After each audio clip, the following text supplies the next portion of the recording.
दोस्तों, welcome to the tip top classes. मैं विनय सिंह आपका अपने चैनल टिप टॉप क्लासेस में दोस्तों स्वागत करता हूं। दोस्तों, आज का जो सेशन है वो बड़ा ही इंपॉर्टेंट है डीएलएड फर्स्ट सेमेस्टर के अलावा भी। जैसे कि आप टेट और सीटेट का एग्ज़ाम देते हो तो उसके लिए भी बहुत बहुत इंपॉर्टेंट है। ठीक है दोस्तों, तो आप समझ रहे होंगे कि चाहे आप टेट और सीटेट का एग्ज़ाम दें या सुपर टेट का एग्ज़ाम दें, उसके लिए भी ये सेशन इंपॉर्टेंट है। क्योंकि अपने इस सेशन में हम आज बहुत ही इंपॉर्टेंट टॉपिक की चर्चा करेंगे। जो संस्कृत वर्ग में आपका जो इम्पोर्टेंट टॉपिक है वो है विभक्ति। ठीक है, विभक्ति का अर्थ और कौन कौन सी विभक्तियां आपके कोर्स में पूछी जाती हैं उनको हम यहाँ पे डिस्कस करेंगे। तो डीएलएड फर्स्ट सेमेस्टर के अलावा जो भी संस्कृत से रिलेटेड कोई भी एग्जाम दे रहे हैं आप, तो ये सेशन आपके लिए बहुत इंपॉर्टेंट है। तो इस पूरे सेशन में हम विभक्ति के बारे में डिस्कस करेंगे और कैसे कैसे क्वेश्चन बनते हैं ये हम बताएंगे। तो सेशन में लास्ट तक बने रहिएगा। जितने भी नए यूज़र्स हैं जो अभी भी चैनल से जुड़े नहीं हैं, तो उनसे रिक्वेस्ट है कि आप चैनल से जुड़ जाइए और ज़्यादा से ज़्यादा चैनल को सब्सक्राइब कर लीजिए। तो सबसे पहले दोस्तों, हम आज जो पढ़ते हैं पहले बात करेंगे विभक्ति का अर्थ क्या होता है। ठीक है, और धीरे धीरे छोटे छोटे चीज़ों को लेके हम डिस्कस भी साथ में करेंगे। तो विभक्ति का शाब्दिक अर्थ है विभक्त होने की क्रिया या भाव या विभाग या बाँट। विभक्तियों के द्वारा यह ज्ञात होता है कि किसी पद क्रिया पद से क्या संबंध है। ठीक है, विभक्ति नाम या संज्ञा शब्द में पद बनाती है। पाणनीय जो है व्याकरण में ग्रुप आदि विभक्ति होती है। विभक्ति शब्द का अर्थ रूपांतरित अंग होता है। जैसे क्या है आपका, जैसे यहाँ पे रामेण रामायण है। तो दोस्तों, विभक्ति क्या है? विभक्ति जो है एक दूसरे के पार्ट्स में आपको जो डिवाइड करना है, इन सब चीज़ों के बारे में यहाँ पे आपको दिखाता है। ठीक है, तो विभक्ति जो है कारक विभक्ति का परिचय, यहाँ पे जो है आप इसके बारे में पढ़े होंगे। तो कारक विभक्ति का परिचय के बारे में हम यहाँ पे बात करेंगे। ठीक है, और दोस्तों दूसरी चीज़ ये है कि अगर आप इस चीज़ की पीडीएफ भी चाहते हैं तो पीडीएफ का लिंक जो है मैं डिस्क्रिप्शन बॉक्स में प्रोवाइड करा दूंगा। और संस्कृत से रिलेटेड जो आपकी इंपॉर्टेंट क्लासेस हो गई हैं उनका भी लिंक आपको वहाँ मिल जाएगा। तो दोस्तों, वहाँ से आप पीडीएफ भी डाउनलोड कर सकते हैं। तो विभक्ति जो आपकी कारक में होती है वो कौन कौन सी होती है यहाँ पे देखते हैं। तो एक साइड यहाँ पे आपको दिया गया है विभक्ति, ये कारक दिया गया है और ये चिन्ह दिया गया है। तो सबसे पहले हम बात करेंगे प्रथमा विभक्ति की। तो जो प्रथमा विभक्ति होती है इसमें कारक कौन सा होता है? कर्ता। ठीक है, कर्ता ने। मेन क्या है दोस्तों, इसको चिन्ह और ये टेबल आपको पूरी अच्छे से लर्न होनी चाहिए। यहाँ पे कुछ नहीं होता तो आपका 2 नंबर में ही पूछ लेगा। ठीक है, और जो है बाकी यहाँ से छोटे छोटे क्वेश्चन भी बनते हैं। ठीक है, वो भी मैं बता दूंगा कि किस टाइप से आपके क्वेश्चन आएंगे। तो जैसे फिर आपकी आती है द्वितीय। तो द्वितीय विभक्ति में कारक कौन सा होगा? तो कर्म कारक होगा। ठीक है, इसका जो चिन्ह होता है वो क्या होता है? को होता है। ऐसे आप याद कर सकते हो, कर्ता ने कर्म को करण से द्वारा संप्रदान के लिए अपादान से संबंध का की के ना नी ने अधिकरण में पर संबोधन हे हो अरे। ठीक है, तो आप नॉर्मल क्या है एक एक करके पढ़ लीजिए। तृतीय, जैसे आपका तृतीय में कौन सा आएगा? आपका करण आएगा। करण का मतलब होता है से के द्वारा। ठीक है, करण का मतलब यहाँ पे क्या हो जाएगा? तो से के द्वारा। ठीक है, ऐसे ही आपका चतुर्थ में संप्रदान के लिए, पंचमी में आपका अपादान से अलगाव, मतलब जो आपका पंचमी होता है ये क्या होता है? अलगाव के लिए, अलग होने के लिए। ठीक है, अपादान का मतलब क्या होगा? अलग होने के लिए। षष्ठी का क्या होता है? संबंध, मतलब जो आपका वाक्य होगा उसमें क्या होगा? आपस में सामंजस्य संबंध के बारे में दिखाया गया होगा। और चिन्ह क्या होगा? का की के ना नी ने। फिर यहीं पे सप्तमी की बात करते हैं। तो सप्तमी में क्या होगा? अधिकरण में पर। ठीक है, अब यहाँ पे संबोधन। तो संबोधन में क्या होगा आपका? संबोधन में आपका हो जाएगा हे ओ अरे। ठीक है, तो इस टाइप से आपका रहता है। फिर आगे हम प्रथमा विभक्ति के बारे में यहाँ पे बात करते हैं। तो प्रथमा विभक्ति में दोस्तों क्या होता है? कर्तवाच्य के अनुवाद में कर्ता में प्रथमा विभक्ति होती है। ठीक है, यहाँ पे ध्यान क्या रखना है आपका? जो कर्तवाच्य जो आपका कर्ता होगा इसमें क्या होगा? इसमें दोस्तों प्रथमा विभक्ति होती है। जैसे रामः रामने। ठीक है, तो जहाँ क्या होगा? जहाँ का निर्देश करने वाला कोई विशेष नियम ना हो।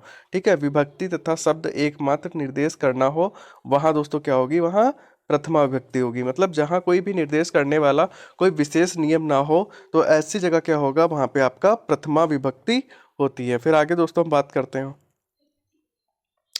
फिर आगे है आपका एग्जाम्पल यहाँ पे दिया गया। तो एग्जाम्पल में क्या होगा आपका? रामः बालिका आदि। ठीक है, फिर यहाँ पे करते हैं संबोधने चाह। संबोधने इसका क्या होगा? संबोधन में सभी प्रथम विभक्ति होती हैं, जैसे कि हे बालक, हे बालको, हे बालका। ठीक है, ये क्या है कि ये सभी आपके संबोधन में आते हैं। फिर यहाँ पे दोस्तों द्वितीय विभक्ति की बात कर लेते हैं। तो द्वितीय विभक्ति में क्या होगा? कर्तरी द्वितीय कर्म कर्ता एवं क्रिया का सबसे अधिक क्या होता है, इच्छिक कारक कर्म जो है कहलाता है। ठीक है, एग्जाम्पल यहाँ पे ले लिया गया है। एग्जाम्पल में क्या है, राम कलम से पत्र लिखता है। राम क्या करता है, कलम से पत्र लिखता है। तो यहाँ पे क्या बनेगा, रामः कमलेन पत्रः लिखति। यहाँ पे क्या हो जाएगा, यहाँ पे आपका हो जाएगा रामः कमलेन कल सॉरी रामा क्या है, रामा कलमेन पत्रम लिखति। ठीक है, कम कलमेन पत्रम लिखति। यद्यपि लिखने के लिए राम कलम को भी चाहता है, किंतु कलम का काम पेंसिल भी कर सकती है। तो सबसे अधिक चाह पत्र की होती है, अतः पत्र में क्या है, कर्म है। ठीक है, आप यहाँ पे समझ रहे होंगे मेरा कहने का मतलब क्या है, कि अगर यहाँ पे कर्म की बात करेगा तो पत्र में जो निकल के आएगा वो क्या होगा, कर्म होगा। और कर्माण क्या होता है, द्वितीय। तो कर्म में द्वितीय विभक्ति होती है, हमेशा ध्यान रखिएगा। अगर यहाँ पे कर्माण की या कर्म की बात करेगा तो कर्म में कौन सी विभक्ति होगी, तो आपकी द्वितीय विभक्ति होती है। जैसे क्या, छात्र विद्यालय गच्छति। तो छात्र कौन सा कर्म कर रहे हैं, विद्यालय को क्या कर रहे हैं, विद्यालय जा रहे हैं। तो कर्म क्या हो गया इनका, विद्यालय को जाना। फिर कह रहा है रामा पत्रम लिखति। तो राम क्या कह रही है, पत्र लिख रही है। तो पत्रम क्या हो गया, जो आपके वो कर्म कर्म हो गया। तो आगे हम बात कर लेते हैं यहाँ पे, अमिता परिता समय निकषा ही प्रतियोगी प्रतियोगेपि। तो आसपास क्या है यहाँ पे, आसपास सब और निकट निकट हा हा प्रति के योग में क्या होगा, द्वितीय विभक्ति होती है। जैसे आपका क्या है, बवुचित न प्रतिबंति किंचिता, मतलब भूखे को कुछ प्रतिभाषित नहीं होता। रामा गुरुपति शुद्रधापि। तो राम गुरु का सामान करता है। मैं संस्कृत वाले वाक्यों पे जाके डिस्कस कर रहा हूँ। ठीक है, तो ग्रामः अभिचरम वनम अस्ति। तो गांव के आसपास क्या है, वन है। और यहाँ पे क्या है, विद्यालयम परितः वृक्षा सन्ति। तो विद्यालय के चारों ओर वृक्ष हैं। फिर क्या है, ग्रामा परितः जो है आपका उपवनानि सन्ति। गांव के सब और उपवन हैं। ठीक है, उपवनानि सन्ति। तो दोस्तों यहाँ पे क्या हो गया, आपका द्वितीय विभक्ति हो गया। ठीक है, फिर इसके बारे में फिर हम आगे इधर देखते हैं क्या है। फिर यहाँ पे दिखाया गया है सर्वतो शब्द और, ठीक है, धिक्कार। ऊपर ये एग्जाम्पल आपके दिए गए, जैसे कि उभयता मिस कृष्णम, सर्वता मिस नगरम, दिक मूर्खम उपरत लोकम, अधोरदा क्या है भूमि, और अध्यधि क्या है वृक्ष गोपा। ठीक है, तो इस टाइप से यहाँ पे बताया गया। अब क्या बताया गया, यहाँ पे देख सकते हैं, कृष्ण के दोनों ओर, ठीक है, नगर में सब, और मूर्ख का अधिकार है लोक से ऊपर, और भूमि के जो है नीचे, वृक्ष क्या है के नीचे वाले। तो इस टाइप से जो आपका यहाँ पे दिखाया गया है। फिर हम तृतीय विभक्ति की बात कर लेते हैं। सूत्र क्या है इसका, साधकतम करणम। सूत्र ध्यान रखिएगा, सूत्र दोस्तों क्या है, साधकतम करणम। तो क्रिया की सिद्धि में जो क्या होता है, जो कारक होता है उसे करण कहते हैं। ठीक है, क्रिया की सिद्धि में जो कारक होता है उसे करण कहते हैं। जैसे काम करने में हाथ सबसे अधिक सहाय है। ठीक है, अतः करण जो है ये क्या हो जाएगा, अतः ये करण कारक हो जाएगा।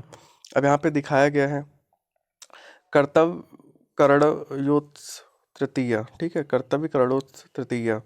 क्रमवाच्य के कर्ता और करण में क्या होता है, तृतीय विभक्ति होती है। जो क्रमवाच्य का आपका कर्ता और जो है आपका करण में क्या होता है, तृतीय विभक्ति होती है। जैसे क्या, कुठारणम वृक्षम चिन्हति, रामेण बालिहते, राजा रघेन क्या है, नगरम गच्छति।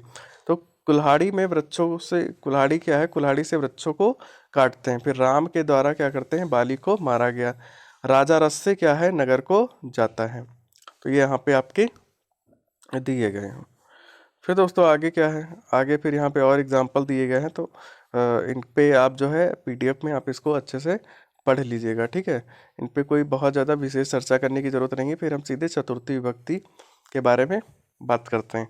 तो चतुर्थी विभक्ति का क्या होता है, जो आपका फार्मूला होता है वो क्या होता है, कर्मणा यमामि प्रोति स संप्रदानम। ठीक है, कर्मणा यमामि प्रोति स्व संप्रदानम। देखिए यही इंपॉर्टेंट है। ठीक है, इसको आप सूत्र को तो आपको पता ही होना चाहिए। ये ऑब्जेक्टिव में बहुत ज़्यादा पूछता है, आपका टैट के भी एग्जाम में इस टाइप के क्वेश्चन उठाता है।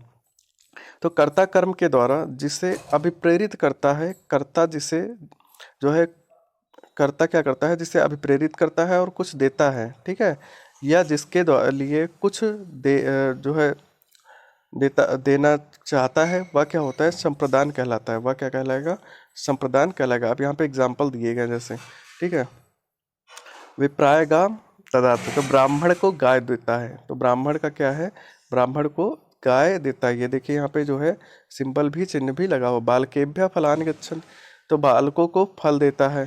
फिर कह रहा है रुचि अच्छा लगना तथा इसी अर्थ के अर्थ धातु के रूप में जो अच्छे लगने वाली वस्तु हो उनको क्या कहते हैं, उनको संप्रदान संज्ञा होती है, अर्थात इसमें चतुर्थी विभक्ति होगी। यहाँ पे आपके एग्जाम्पल दिए गए हैं, ठीक है। तो इनको एग्जाम्पल को मैं आगे लेके चलता हूँ, आप पीडीएफ में पढ़ लीजिएगा। एक एक विभक्ति के बारे में हम यहाँ पे बात करेंगे, ठीक है। तो अगली विभक्ति आपकी कौन सी है, पंचमी विभक्ति है। तो पंचमी विभक्ति में क्या होता है, यहाँ पे आप देखते हैं। तो पंचमी विभक्ति का जो फॉर्मूला है वो क्या है, ध्रुवम पाय अपादानम, ठीक है, ध्रुवम पाय अपादानम।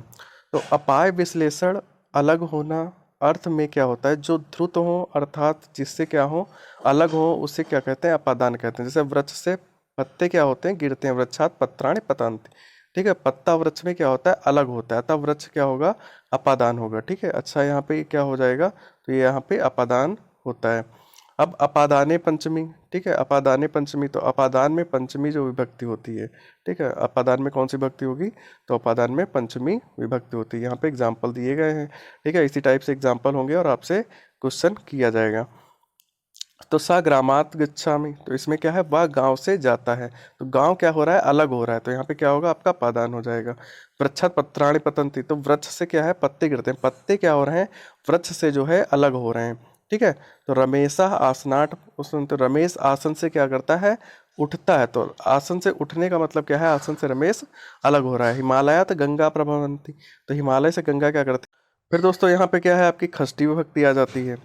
तो षष्ठी विभक्ति में क्या होगा आपका, यहाँ पे देखते हैं,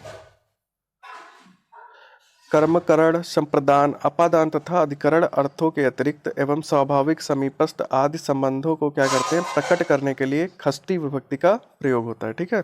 मतलब किसी भी जो संबंध है उनका सबका जो है प्रकट करने के लिए यहाँ पे क्या होगा, षष्ठी जो है विभक्ति का प्रयोग होता है। जैसे राजा पुरुषा, तो राजा का क्या हो जाएगा, पुरुष हो जाएगा। दशरथस्य पुत्र, तो दशरथ का क्या हो जाएगा, पुत्र हो जाएगा। पांचालाना भूमि, तो पांचालों की क्या हो जाएगी, भूमि हो जाएगी। यहाँ पे क्या है, एक दूसरे के बारे में अर्थ जो है प्रकट किया जा रहा है यहाँ पे, और आपके एग्जाम्पल देंगे जिनको आप जो है क्या है कि पीडीएफ में पढ़िएगा, एक एक थोड़ा थोड़ा हम डिस्कस भी कर लेते हैं। क्या है, खगाना काका धूर्ता अस्ति, तो पक्षियों में कौवा क्या होता है, धूर्त होता है, ठीक है। पशुना श्रृंगाला मूर्खा अस्ति, पशुओं में गीदड़ क्या होता है, मूर्ख होता है। बालकाना चंबड़ा चंचला अस्ति, बालकों में जो चंपक होता है वो क्या होता है, चंचल होता है। अब यहीं पे हम सप्तमी विभक्ति की बात कर लेते हैं, ठीक है। तो सप्तमी विभक्ति हमारी क्या कहती है दोस्तों, ये देखते हैं।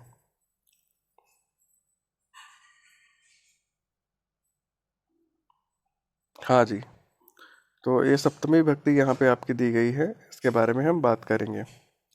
तो सप्तमी विभक्ति का जो फार्मूला होता है वो क्या होता है, यहाँ पे आपका दिया गया है, आधारोधिकरणम, ठीक है। आधारोधिकरणम की बात करेंगे तो आधारोधिकरणम में क्या होता है, आपका सप्तमी विभक्ति होती है, ठीक है। तो आधार को अधिकरण कहते हैं। प्रत्येक वस्तु अथवा कार्य किसी न किसी काल में और किसी न किसी स्थान में होता है। यह कार्य स्थान वस्तु का कार्य आधार होता है। जैसे क्या होगा, घर में, दिन में, भूमि पर आदि कुशल तथा निपुण शब्दों के योग में सप्तमी विभक्ति होती है। एग्जाम्पल आपके दिए गए हैं, यहाँ पे एग्जाम्पल हम डिस्कस कर लेते हैं। जैसे क्या है, शास्त्रे कुशला अस्ति, शास्त्रे क्या है, कुशला अस्ति, तो शास्त्र कुशल होते हैं।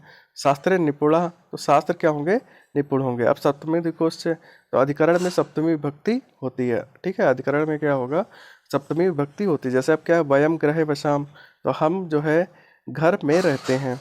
गंगाया निर्मला जल अस्ति, तो गंगा में क्या है, जो जल है वो क्या है, निर्मल है। तो इस टाइप से आपके यहाँ पे एग्जाम्पल दिए गए, एग्जाम्पल की आप प्रैक्टिस जरूर करिएगा। फिर कह रहा है साधु साधु प्रयोग, तो साधु और असाधु शब्दों के प्रयोग में सप्तमी विभक्ति का होती है। तो जैसे साधु कृष्णा माता रही, तो कृष्ण माता के विषय में साधु हैं। असाधु कृष्णा मातुले, तो कृष्ण माता मामा के विषय में असाधु हैं, ठीक है। तो इस टाइप से आप देख सकते हो। इसका और भी दिया गया है, यतश्च निर्धारणम, तो जात गुण क्रिया संज्ञा के द्वारा जब किसी व्यक्ति वस्तु को अपने समुदाय से क्या किया जाता है, पृथक करना हो, तो वहाँ पर क्या करते हैं, सप्तमी विभक्ति का प्रयोग करते हैं। तो ये रूल क्या कहता है, अगर कोई भी व्यक्ति ऐसा है जिसे अपनी जाति धर्म आदि से क्या करना हो, पृथक करना हो, तो वहाँ पे सप्तमी विभक्ति का प्रयोग करते हैं। जैसे नृणा नृशूंस ब्रह्मांडे श्रेष्ठा अस्ति, तो मनुष्यों में ब्राह्मण क्या है, श्रेष्ठ हैं।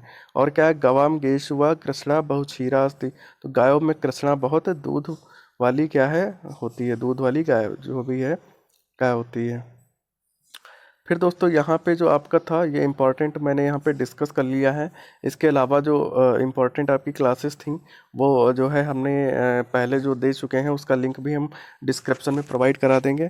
तो अगर अभी भी आपने चैनल को सब्सक्राइब नहीं किया है तो चैनल को सब्सक्राइब करिए, वीडियो को लाइक करिए और ज़्यादा से ज़्यादा दोस्तों क्या करिए, अपने कॉन्टैक्ट में शेयर ज़रूर करिए, ठीक है। जो भी आपके फ्रेंड वगैरह हैं जो संस्कृत सब्जेक्ट से जुड़े हुए हैं, जो अध्यापक पात्रता परीक्षा सुपर टेट और सीटेट और DElEd first semester, DElEd third semester आदि की परीक्षा देंगे, तो उनको ये जो है वीडियो शेयर ज़रूर करिएगा। जल्दी ही मिलते हैं दोस्तों नई वीडियो के साथ, तब तक के लिए नमस्कार।